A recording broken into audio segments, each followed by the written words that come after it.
आज हम term plan जो LIC का आया है युवा टर्म, बहुत ही बढ़िया प्लान है, उसके बारे में बात करेंगे। युवा टर्म प्लान एग्जैक्टली है क्या? नाम से ही इंडिकेट होता है कि ये यंग जनरेशन के लिए प्लान आया हुआ है, जिसमें 18 साल से लेके 45 साल 45 ईयर्स तक का बंदा ये पॉलिसी ले सकता है। ये पॉलिसी आप 50 लाख से लेके 5 करोड़ तक ले सकते हो। यहाँ पे फीमेल के लिए डिस्काउंट भी है। मेल का प्रीमियम अगर 100 रुपये आ रहा है और वही सेम पॉलिसी अगर फीमेल लेगी तो उसका प्रीमियम 80 रुपये आ जाएगा। ये एक एग्जाम्पल था।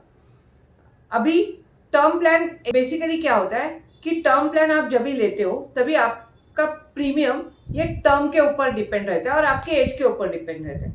तो अगर एक एग्जाम्पल लेते हैं कि अगर आपकी उम्र 30 साल है और आप आने वाले अगले 35 साल तक पॉलिसी लेना चाहते हो, means up to the age of 65, 1 crore का टर्म आप ले लोगे तो उसका प्रीमियम आएगा 17,000 से 18,000 के बीच में। स्मोकर के लिए अलग रेट है, नॉन स्मोकर के लिए अलग रेट है।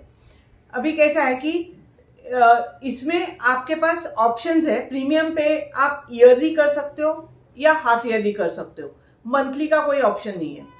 प्रीमियम पेइंग के जो ऑप्शंस है वो और ऐसे है कि आप एक ही बार प्रीमियम पे कर सकते हो, सिंगल प्रीमियम। सेकंड है कि आप रेगुलर प्रीमियम पे कर सकते हो, जितने साल का आपने टर्म लिया उतने साल हर साल प्रीमियम भरो। थर्ड है कि आपके पास 10 साल और 15 साल का भी ऑप्शन अवेलेबल है। तो ये एक बढ़िया ऑप्शन है कि अगर आपके पास पैसा ज़्यादा है अभी अवेलेबल और आगे जाके होगा कि नहीं, या आप प्रीमियम आगे जाके भर सकोगे, कभी मिस हो गया। हाँ, और इसमें एक बहुत ही इंपॉर्टेंट चीज़ है कि अगर आपका प्रीमियम मिस हो गया तो उसी टाइम पे वो टर्म प्लान बंद हो जाता है। तो इसका प्रीमियम रेगुलर भरना बहुत इंपॉर्टेंट है। इस पॉलिसी में आप नेचुरल डेथ के लिए तो ये पॉलिसी है ही, नॉर्मल जो टर्म प्लान है जो नेचुरल डेथ को death due to COVID, death due to accident cover करती है। लेकिन इसके साथ अगर आप एक्सीडेंट का राइडर लगाओगे तो एक्सीडेंटल डेथ में आपका अगर पॉलिसी 1 करोड़ का है तो एक्सीडेंट के डेथ में 2 करोड़ मिल सकते हैं अगर आपने एक्सीडेंटल डेथ का कवर राइडर ऐड किया है। ऑफ कोर्स वो राइडर है तो उसके लिए आपको एक्स्ट्रा प्रीमियम पे करना ही होगा। अभी इसमें LIC ने और एक बेनिफिट दिया है, अकॉर्डिंग टू द इन्फ्लेशन। आपने अभी 1 करोड़ का टर्म प्लान लिया है, काफी लोगों को ऐसे लगता है कि 20 साल के बाद 1 करोड़ की वैल्यू बहुत ही कम हो जाएगी। तो 20 साल के बाद 1 करोड़ अगर नॉमिनी को मिलता है तो उसमें नॉमिनी को ज्यादा कुछ मिलेगा ऐसे लगता नहीं है। तो आपके पास चॉइस है, आप आइदर लेवल सम एश्योर्ड ले सकते हो या आप इंक्रीजिंग सम एश्योर्ड भी ले सकते हो।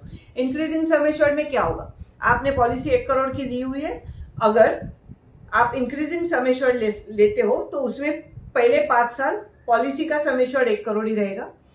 5वें साल से लेके हर साल वो 10% से बढ़ेगा जब तक वो 2 करोड़ का नहीं होता है। और जैसे ही वो 2 करोड़ का हो जाएगा तो आगे वाले टर्म में वो सम एश्योर्ड 2 करोड़ का रहेगा। तो ये भी एक बहुत ही अच्छा है। अगर आप यंग हो और आपको लगता है कि आगे जाके 15-20 साल के बाद 1 करोड़ की कोई वैल्यू नहीं रहेगी या 2 करोड़ आप जो ले रहे हो उसकी कोई वैल्यू नहीं रहेगी, तो आपको इंक्रीजिंग सम एश्योर्ड चाहिए तो वो भी आप ले सकते हो। ऑफकोर्स इंक्रीजिंग सम एश्योर्ड लोगे तो प्रीमियम थोड़ा बढ़ जाएगा, लेकिन और इसमें आप जो भी प्रीमियम सिलेक्ट करोगे वो पूरी जिंदगी तक सेम रहता है। मेडिक्लेम पॉलिसी जैसा इसका प्रीमियम एज के अकॉर्डिंग आगे जाके बढ़ता नहीं है।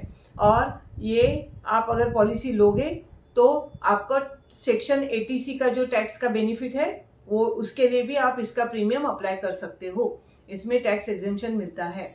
और हर एक के पोर्टफोलियो में टर्म प्लान होना बहुत ज़रूरी है, क्योंकि हम देखते हैं काफ़ी सारी बीमारियां बढ़ गई है, काफ़ी सारे लोग एक्सीडेंट में मर रहे हैं। तो इसलिए हमारे फैमिली को सिक्योरिटी देने के लिए हमारे पास टर्म प्लान होना बहुत ज़रूरी है।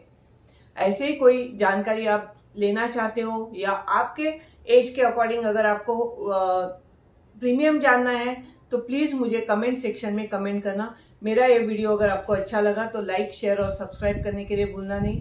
Please follow me on Insta. Plus अगर आपका कोई डाउट है तो please call me on the number. Thank you.